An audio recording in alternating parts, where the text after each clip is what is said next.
I'm writing this now because I don't know when I'll get another chance. I don't want to tell people face to face because it's humiliating enough for me to know what they think of me because of where I'm going. You see, I'm going to spend the rest of my life in a sterile, cold, and lonely prison cell. Here's what happened. For the last 2 years, I've had hard times. I've had a shaky employment history. That makes it really hard to get the next job. In turn, that then makes it easy to worry about where the next paycheck is coming from.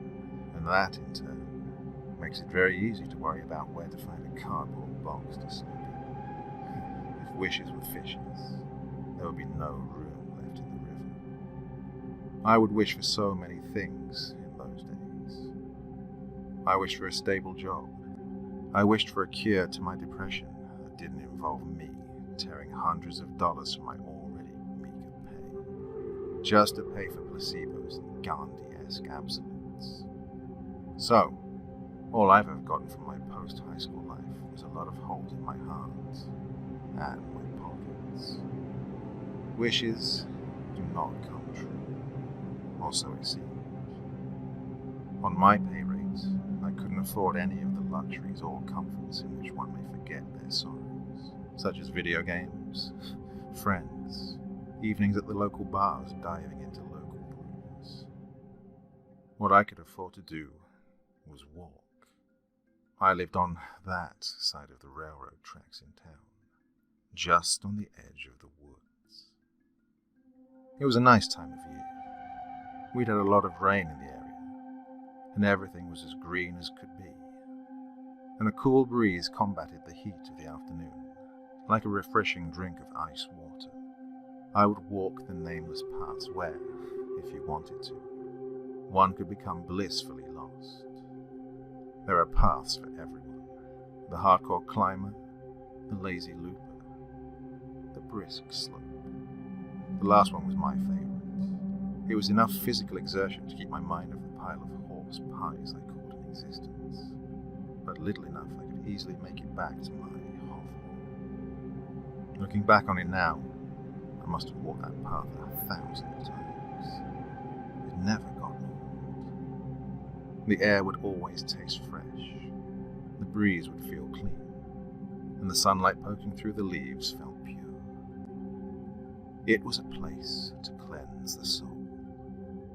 I knew the place so well, every log that would offer a place to rest, every stone, the creek of crystalline water. So, you can imagine my surprise when I noticed just how out of place it all seemed. That one fateful day. I was on another walk. It was about 2 months ago. I went early in the day, planning to walk further than normal. The one medicine I knew that really worked. I brought a bottle of water, wore my jeans and jacket, and my hat was pulled over my eyes. I felt that the air had a mild bite to it. Fall was coming up quick. As I walked, I thought about how nice it would be to walk this trail in the fall. The aspens turn to gold. Nature truly is wealthy. Nature is generous too. Look at all it shares with us, and how much we take. I was about halfway through my walk, and thinking about how I could go blind and still know my way around the trail, when I saw something I must have missed, which I thought was impossible. There were these 2 boulders that seemed to form a wall in this gorge, like a gate diverting the path elsewhere. It was just a place you'd run into and go another way. But as I rounded the turn, my eyes fell on a little gap in the rocks. It was about 2 feet tall and maybe 2.5 wide. Small, but too large not to notice. I walked up to it, and I immediately thought of Alice in Wonderland, the hole that the white rabbit runs into in the beginning. Funny. Down the rabbit hole indeed. If only I'd known. I was intrigued. This was like being a kid again. thought of becoming a great explorer, if only in my own mind. I took into account the size of the hole and stooped down to look into it. There was a light at the other end, and the tunnel was only about a dozen feet long. So murmuring, I'm late for a very important date, I got on my hands and knees to crawl through. It went easily, and I stood up at the other end, somewhat surprised at what I'd found. There before me was a rocky canyon, only about 20 feet wide, with rich green moss growing everywhere. I was impressed by my discovery and walked into it. It got deeper and twisted like a passageway in the Paris catacombs, but it never went underground. Just when I thought I'd made the greatest discovery ever, I rounded a bend and nearly dropped a brick from my underpants. I'd come into, I guess you would call nature's cul-de-sac, a circular pit with a dripping waterfall at the end and a pool in the middle. None of these beauties were what I saw first, though. I was riveted on the strangest creature I'd ever seen in my life. It was sitting on a rock slab by the pool, its feet dangling into the cool water. For the tiniest split of a second, I thought it was a human, perhaps a child, but my stare proved me wrong. It did have a vaguely human shape, and had a thin build, almost like a stick figure. It had a grey beard that came down to its waist. Its ears were huge, and it had a long nose and fingers like taper candles. The skin was white as wax and wrinkly. The best description would be a mix of a shriveled old man and Pinocchio. It also resembled a human because it wore clothes. They were once green, but so faded it was some drab colour, and it had a long, pointed cap on its head, worn and wrinkled, and a cracked black leather belt around a pencil-thin gut. I thought that it hadn't noticed me, but the moment I tried to freeze in place, it slowly turned its head to face me. That moment was when I was sure it wasn't human, just because of those eyes. They glowed green as poison from under bushy grey eyebrows, like emeralds in a spotlight. My terror must have looked amusing because, somewhere above that beard, a tiny pair of cracked lips curled into a mischievous grin of pointy, yellow teeth. The grin someone gets when they know something you don't. I heard it speak, in a reedy but clear voice. My. You found me at last. It was still taking all of my concentration not to pee my pants, so I could say nothing. It scratched its chin with its bony fingers and hopped to its feet. Don't worry, boy. Plenty of folks find themselves where you are. I finally gulped down the stone in my throat to utter a question. Where is here? Ah, the downside of the hill of life, of course. Difficulty, problems, in your instance, money. That marvelous shiny stuff that causes most, if not all, human problems. Human? Then, what does that make you? I asked sheepishly. The bizarre little thing twirled on its bare feet. Its arms spread out like an exuberant girl showing off a new dress. Well, I can tell you, boyo, your lads and lasses got the look all wrong. Red hair, green jacket with shiny brass buttons, shamrocks and all that rot. The once beloved image of a short, red-haired, jolly little man in green clothes clashed in my mind, and now brought only revulsion, even compared to this ghastly-looking imp. A leprechaun! The word sounded ridiculous, even in that moment. The creature clapped its hands excitedly, and jigged about making shrill noises. "Oh, penny for the smart one there. Bright little lad, aren't you? Bright as mud." I was not about to be mocked by the Irish version of a jigsaw doll, so I clenched my fist. "What the hell do you want, you... you can say it. I've heard it all by now. It is music to my ears. Your long legs are not as good with insults as you used to be." It spoke dreamily, as if not talking to me at all, and it stared off into nothing. I was about to speak when it continued in its screechy but dreamy voice. "Listen here, spindle shanks. What if I were to tell you that I can fix your woes?" "Say what?" I asked, stupidly. "You'd like to be kept off the streets, eating the rats and roaches. You'd like the comfort of a home to the misery of living under a tarp, eh? How would you know that?" I felt slightly violated to know that somehow, some way, this odd little creature put me at a disadvantage, that it had been watching me somehow. I wouldn't be here if I didn't, and it doesn't even matter how I know. What matters is I can help you with your problems. I can help you with your finances. I can help you from sleeping with some mangy stray mutt in some alleyway.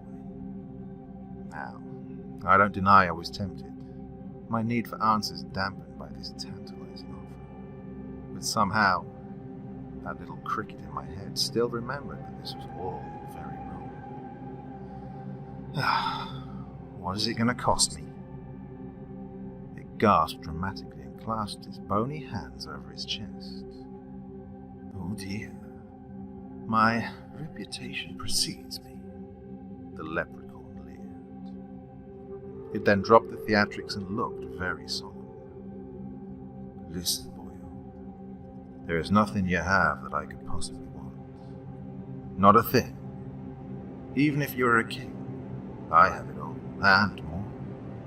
All that you need to do is accept." I'd read enough online stories in my spare time to instill some fear in me of these backwater deals. "What do you want? Sign my name in blood? Sell you my soul?" It comically began slapping its forehead with its palm, rolling its eyes. "'Tis like talking to a bloody rock in here, isn't it? I don't want nothing at all. In fact, you don't even need to do anything, except say yes or no. Once that happens, you'll never even see me again. So I'll ask you again. Do you want to forget your worries about money? Do you want to live in ease? Simply answer me, yes or no." I don't know how long I stood there, silently thinking. It must not have been long enough. No matter what this creature was, I did need money. I did need ease. I needed relief from the hell I'd been living for so long. So, I looked it dead in the eyes and spoke simply, but clearly, the one word that ruined my life. Yes. The withered little leprechaun giggled, clapping its hands again, and the grin on its face stretched even wider. Quick as a flash, it lunged to within a short range of me, until it was looking up at me from by my feet. It looked even fouler from so close, but when it extended its tapering hand, I shook it without a thought. Its skin was cold, clammy, but the grip was strong as iron. The next thing I knew, I was standing back at the turn in the trail, my back against the stones. The sunlight hurt my eyes as if I'd just come out of the strangest dream in my life. Wishful thinking, looking back on it now. I turned to the rocks, only to find that the hole was gone. I went home immediately, surprisingly refreshed by this break in banality. I went straight to sleep, almost convinced that I'd imagined the whole thing. When I woke up the next day, I thought, perhaps, I was mad. I had little time to think, since I had just woken to an alarm. I swung my legs down to head out the door as if all were normal. My foot connected with something, and, completely unprepared, I flew sprawling to the floor. Stars filled my vision, and I rolled onto my back, rubbing my bruised jaw. As I sat up, the curses on my breath froze when I saw what I'd fallen over. A wooden chest, the size of a little red wagon, was sitting dead center on the rug. It looked very old, the wood starting to warp, the iron bindings rusted, and a creaky padlock securing it shut. Taking a shovel from the nearest neighbor's yard, I broke the lock and opened it to the most jaw-dropping sight I'd ever seen. A sight that now fills me with dread. The box was filled to the rim with gold. Gold coins, gold bullion, gold jewelry. I must have sat there for several minutes, still as stone, before I screamed for joy, dipping my hands into the treasure like life-giving water, flinging it about the place, burying my face in it, and being a proper fool. Days later, I'd made plans to start pawning the better stuff for cash. So I started to sort it all out into boxes I'd grabbed from behind the local booze store. I looked and pawed each one, thinking of the golden aspens outside, and of the path. How short-lived joy can be. You see, I'd gone through about 2/3 of the box, having sorted and stored this part of the findings, and sold some of them, when I came across a gold plate. There was something on it, this brownish stain that looked almost like rust.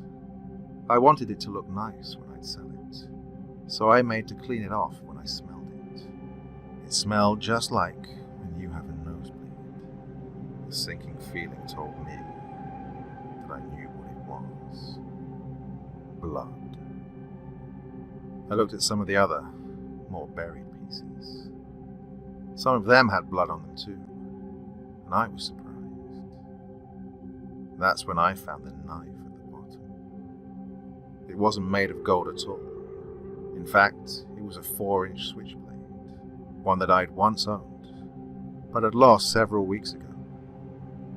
The knife with my fingerprints on the handle, and the blood of 3 people on the blade. The next day, when I was trying to plan on what to do, the SWAT team kicked down my door and dragged me to jail in handcuffs.